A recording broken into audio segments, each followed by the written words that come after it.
Veja, nova era e revolução cultural. Então, isso daqui já causa muita... O próprio título já causa muita estranheza. Por quê? Porque, de um lado, ele está trazendo à luz este fenômeno da nova era, ao lado de um outro fenômeno, que é o fenômeno da revolução cultural. Um de verniz espiritualista, naturalista, antimaterialista,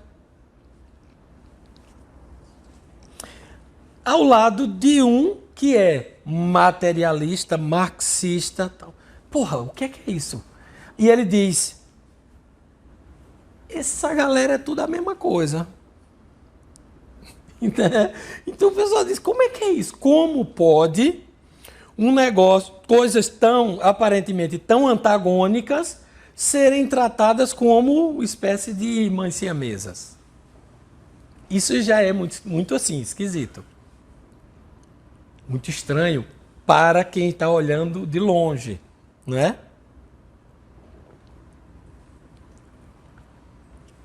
Mas aí quando a gente vai, na medida em que a gente começa a entender esta problemática numa perspectiva mais ampla, a gente percebe que tudo isso está inserido num contexto maior, que é o contexto do próprio movimento revolucionário. O conceito de revolução, tal como Olavo emprega, é muito específico, é muito dele. Então, por exemplo, duas observações importantes. A primeira é, nós precisamos desmistificar o termo revolução. Então, revolução, no imaginário de todo mundo, é uma coisa boa. 98% das pessoas que você perguntar, olha, você acha que revolução é uma coisa boa ou ruim? A pessoa vai dizer, é boa. 98%. Por quê? Porque isso foi vendido assim. E como eu sempre digo, há várias abordagens, né? Eu sempre gosto de dizer assim, olha, a revolução é muito mais do que, tal como a gente vai tratar hoje, né? Uma proposta de reestruturação radical do tecido social, tal. É isto sim. E é sob esta concepção que nós vamos falar hoje. Mas é sempre bom a gente destacar, é muito mais do que isso. É uma revolta contra a própria estrutura da realidade.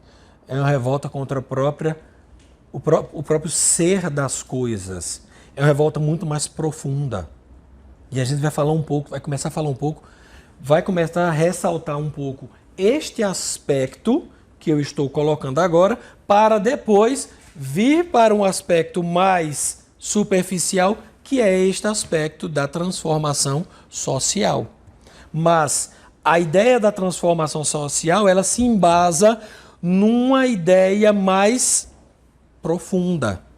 A revolução cultural, a revolução social, ela se funda em determinados princípios, em determinadas premissas filosóficas. E a gente precisa primeiro entender essas premissas para depois entender o movimento aqui em cima. Tá claro? Então, vejam só. Tem um poema que eu gosto muito, que está no nosso programinha de formação lá das crianças, que é um poema de Teófanes Brandão, chamado Deus Existe. O poema diz assim: da noite às trevas, do esplendor o dia, o trovão que perturba o firmamento, o raio horrendo, o furacão violento, o fogo abrasador, a neve fria, a relva escura que mil monstros cria, as várias estações, a chuva, o vento, a inconstância do túrgido elemento que audaz açoita alpestre penedia. A linda rosa, a cândida bonina, do amante passarinho o som cadente, o sussurrar da fonte cristalina, tudo nos mostra claramente a imensidão de um ser que nos domina, eterno, imenso, eterno, justo, onipotente. Deus existe. Deus existe e não tem como fugir desta realidade. É uma realidade. A existência de Deus, a existência de um ato puro criador, que é só ato, que não tem nenhuma potência, que não tem nenhum dever ser, que não tem nenhum tornar-se, mas que é, isto é uma necessidade.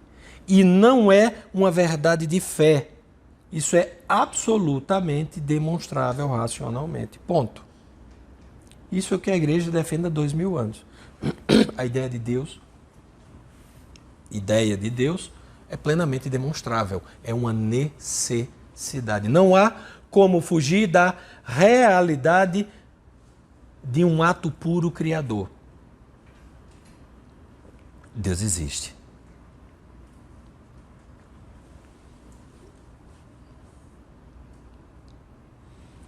E este ato puro, ele é a causa de todas as causas. É a causa primeira. Nele não há movimento. Como Aristóteles chamava do motor imóvel. É dali que surge tudo. É puro ato. Ele é.